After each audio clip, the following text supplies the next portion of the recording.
J'étais tranquille, j'étais peinard, un chrétien sans histoire. Je pensais vivre une vie de disciple et le Seigneur me demande de devenir missionnaire.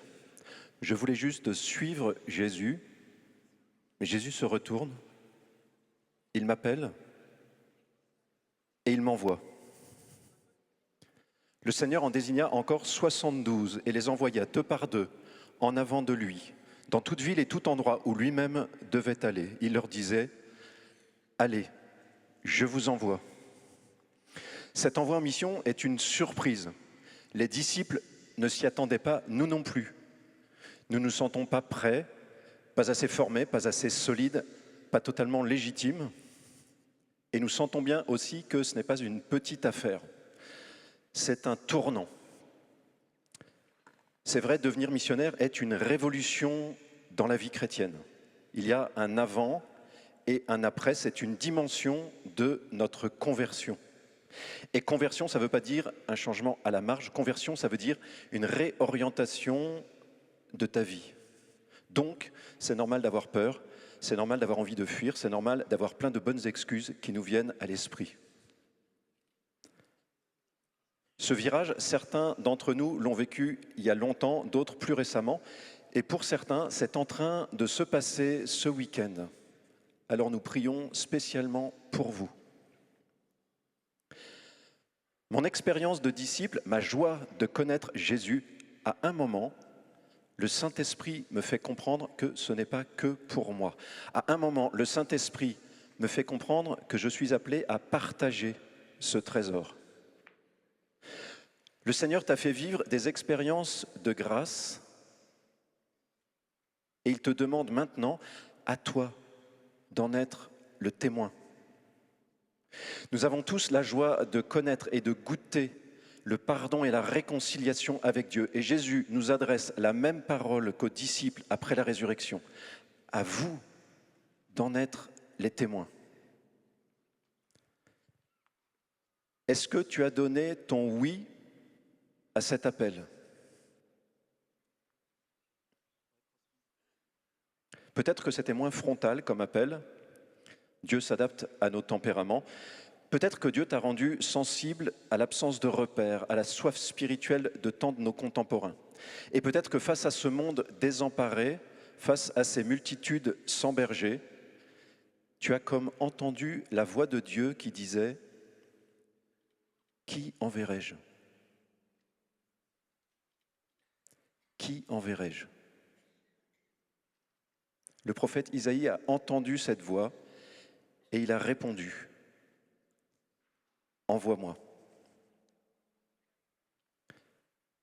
Le Seigneur rejoint chacun de nous, tel que nous sommes, et il appelle chacun de nous à devenir un témoin. Alors tous ceux qui le veulent, je vous invite, là, maintenant, pendant quelques secondes, à prononcer cette parole intérieure. Seigneur, envoie-moi.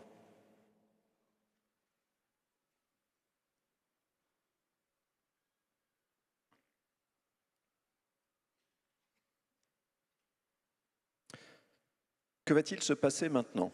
Il y a tous les badges, disciples, missionnaires, il ne manque plus que saints, la canonisation. Mais pour ça, il faut d'abord mourir, donc nous sommes tous prêts à attendre un peu. Que va-t-il se passer quand tu deviens vraiment missionnaire? Il va se passer ce qui s'est passé pour tous les prophètes. La parole que tu annonces va te brûler, te purifier, te transformer. La parole va revisiter tout ton être de disciple. C'est pour cela aussi que l'engagement missionnaire est vital, parce qu'il va déclencher en moi des niveaux de conversion plus profonds, plus radicaux. Pourquoi ? Parce que lorsque tu annonces une vérité, tu la reçois pour toi-même à nouveau et de manière plus forte. Lorsque tu évangélises, tu t'évangélises toi-même. Enfin, ça, c'est l'intention de Dieu, que ça se passe comme ça, mais malheureusement, ce n'est pas toujours ce qui se passe. Malheureusement, je peux me durcir dans ma vie chrétienne. Malheureusement, je peux devenir un missionnaire qui ne se convertit pas, qui ne se convertit plus. Jésus, en son temps, a côtoyé des super missionnaires. C'était les pharisiens. Vous parcourez les mers et les océans, les continents pour gagner un prosélyte. C'étaient des gens très zélés pour convaincre les autres d'écouter Dieu, d'observer ses commandements. Et pourtant, ils avaient des angles morts énormes. Cette figure des pharisiens nous donne un avertissement. Je peux mystérieusement neutraliser la parole de Dieu et ne plus la laisser me transformer. Je peux devenir un missionnaire à manique. Vous savez, ces gants qu'on utilise pour sortir les plats du four. Je porte une parole de feu sans me brûler. Je transmets aux autres une parole incandescente, mais je ne lui laisse pas produire ses effets dans ma propre vie. J'appelle à la conversion, mais je ne me laisse plus convertir. Hypocrite. Vous demandez aux gens des efforts que vous ne voulez plus faire. Vous demandez aux autres de laisser Dieu bouleverser leur vie, mais vous-même n'êtes plus prêt à cela. Hypocrite. Ce mot de Jésus, peut-être que nous avons à l'entendre pour nous-mêmes aujourd'hui. Souvent, nous regardons fuser cette interpellation de Jésus aux scribes et aux pharisiens comme les spectateurs de Roland-Garros qui voient les balles passer. Peut-être qu'aujourd'hui, nous avons à réaliser que la balle vient sur nous. Est-ce qu'il n'y a pas des domaines de ma vie où je me suis fermé, endurci face aux interpellations de la parole de Dieu? Je suis un bon chrétien par bien des aspects, je suis même engagé pour l'Église, je commence à avoir une vie missionnaire, mais peut-être qu'il y a certains pans de ma vie où en réalité Dieu n'a pas prise. Peut-être qu'il y a des pensées de mon cœur que la parole de Dieu ne parvient plus à renouveler. Peut-être qu'il y a des comportements de mon quotidien que la parole de Dieu, par la voix de l'Église, ne parvient plus à remettre en cause. Je ne parle pas de domaines où je n'arrive pas à changer alors que je voudrais.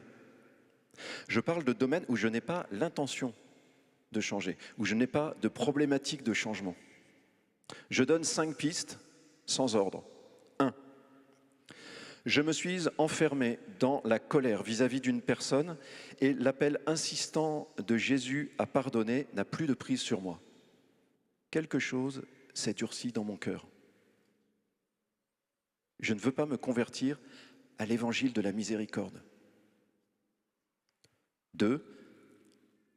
Je me suis habitué à ignorer certaines personnes, peut-être les personnes handicapées, peut-être les personnes de la rue, peut-être les migrants.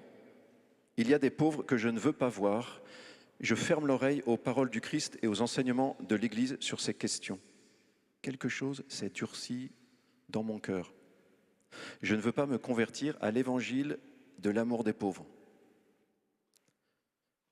3. Je ne veux pas assumer la parole de l'Église sur l'avortement, sur la fin de vie, sur la PMA. Ou alors je ne veux pas que l'Église me dise ce que j'ai à faire en matière de morale sexuelle, de relations avant le mariage, de méthodes de régulation naturelle. Quelque chose s'est durci dans mon cœur. Je ne veux pas me convertir à l'évangile de la vie. 4. Je n'ai pas l'intention de remettre en cause mon style de vie pour des raisons écologiques, car c'est un sujet sur lequel je ne veux pas me pencher, soit parce que ça ne m'intéresse pas, soit parce que ça m'agace.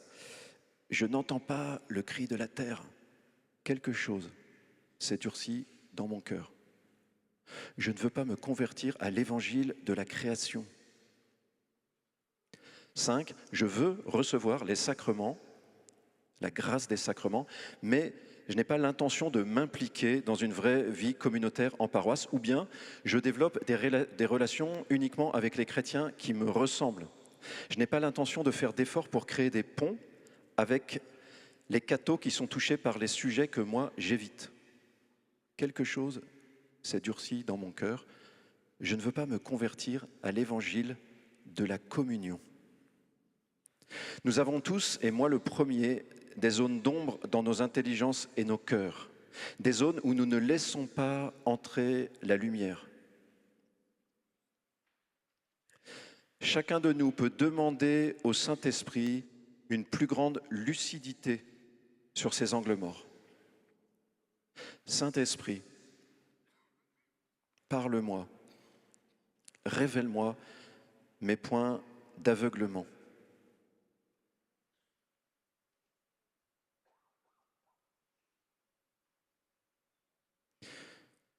Nous pouvons tous dans notre cœur exprimer une vraie repentance, parce que ces aveuglements sont enracinés dans de la paresse, de la complaisance, dans l'orgueil, dans l'avarice spirituelle, dans un manque de générosité pour Dieu, un manque de générosité pour aller plus avant dans notre conversion personnelle.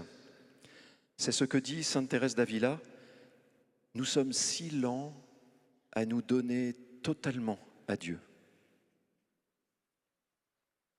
Nous exprimons ce soir notre repentance à Dieu et nous lui ouvrons la porte. Ce soir, je consens à laisser Dieu entrer dans les domaines de mon cœur où je ne voudrais pas. Ce soir, je décide de laisser Dieu faire la vérité. Aujourd'hui, Seigneur, fais-moi venir à la lumière, quel que soit le prix. Quel que soit le prix. La vie chrétienne est une vie de conversion.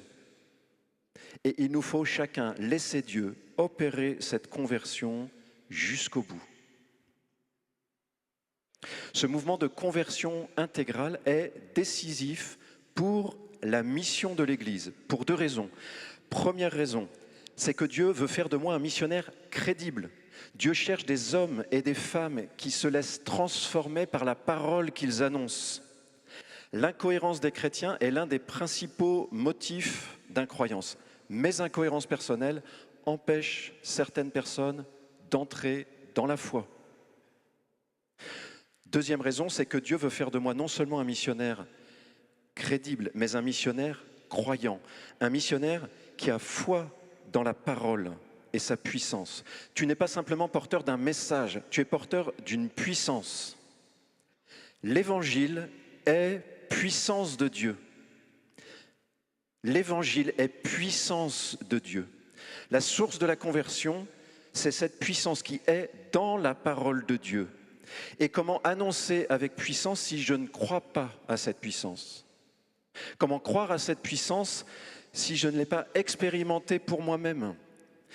Comment croire à cette puissance si je n'ai pas vu la parole me convertir, retourner mes pensées, réorienter ma sensibilité? Si je fais cette expérience personnelle, ça va changer ma manière d'évangéliser. Je vais m'approcher des personnes éloignées de l'Église avec la foi qu'elles peuvent changer radicalement. Que l'Évangile a la puissance de les changer. C'est ce que Jésus fait. Il s'approche aussi de celui dont personne n'attend la conversion. Celui que le regard humain juge incapable de changer. Jésus s'approche de Marie-Madeleine, de Zachée. Jésus va déjeuner avec les pécheurs, les prostituées. Nous voulons devenir des missionnaires qui ne jugent pas d'une manière mondaine. Nous voulons devenir des missionnaires qui s'attendent à la conversion des cœurs parce qu'ils ont foi dans la force transformante de la parole. Pour voir la parole de Dieu te transformer, expose-toi à la parole de Dieu. Rumine la parole chaque jour, médite les paroles de Jésus, médite ses gestes, ses pensées. Consacre du temps à la parole pour laisser la parole libérer sa puissance de conversion dans ta vie et par toi dans la vie de ceux à qui tu la porteras. Soyez bénis.